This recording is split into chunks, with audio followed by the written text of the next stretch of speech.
অন্তরাস কিচেনের পক্ষ থেকে সবাইকে স্বাগতম। তেহরি নাম শুনলেই জিভে পানি আসে। তেহরি খেতে ভালোবাসে না এমন লোক খুব কম। রেস্টুরেন্টে তেহরিতে সবাই খান। আজ অন্তরা রান্নাঘরে তেহরি রান্না হবে। চলুন সেই রান্নার রেসিপিটা দেখে আসি এবং সেই সঙ্গে শুনে আসি। এই রেসিপি ঠিক তাদের জন্য যারা রান্না করতে ভয় পান। রেসিপি ফলো করে রান্না করুন, ইনশাআল্লাহ অনেক মজা হবে।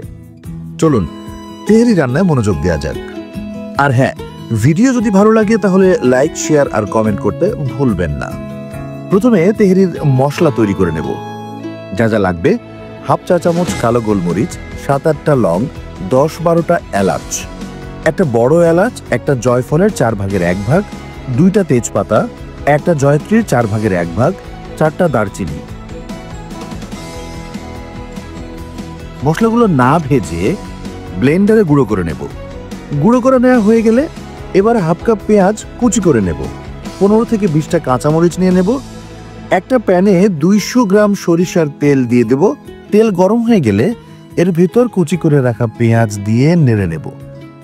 এর ভিতর পরিমাণ মতো লবণ, 2 টেবিল চামচ আদা রসুন বাটা, কাঁচামরিচ দিয়ে নেড়ে চেড়ে এবার এর ভিতরে গুঁড়ো করে রাখা মশলা ছেড়ে দেব। মশলা যাতে পুড়ে না যায় এর জন্য অল্প পরিমাণ পানি দিয়ে ঢেকে দেব। মশলা থেকে তেল ছেড়ে দিয়েছে, তার মানে মশলা কষানো হয়ে গেছে। এবার এর ভিতর আগে থেকে কেটে ধুয়ে রাখা আধা কেজি গরুর গোশত দিয়ে নেড়ে নেব।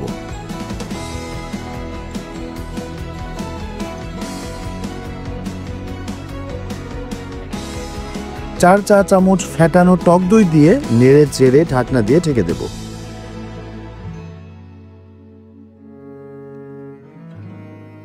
গোশত থেকে যখন তেল ছেড়ে দেবে তার মানে গোশত কষানো হয়ে গেছে। এবার আগে থেকে ধুয়ে রাখা 1 কেজি পোলাও চাল দিয়ে একটু নেড়ে নেব।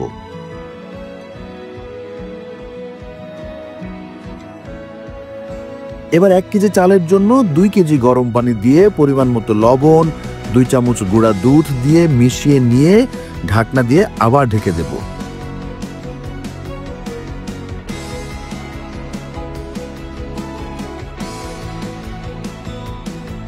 যখন পানি কমে গিয়ে থকথকে অবস্থায় চলে আসবে তখন চুলার আঁচ একদম লো করে দেব।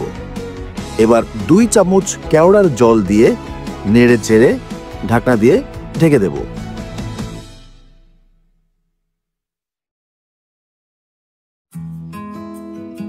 ব্যাস, দেখতেই পাচ্ছেন কতটা ঝরঝরে হয়েছে আমাদের তেহরি। আশা করি এই রেসিপি অনুযায়ী যদি আপনি রান্না করেন গুণগত মান এবং স্বাদ ভালো থাকবে।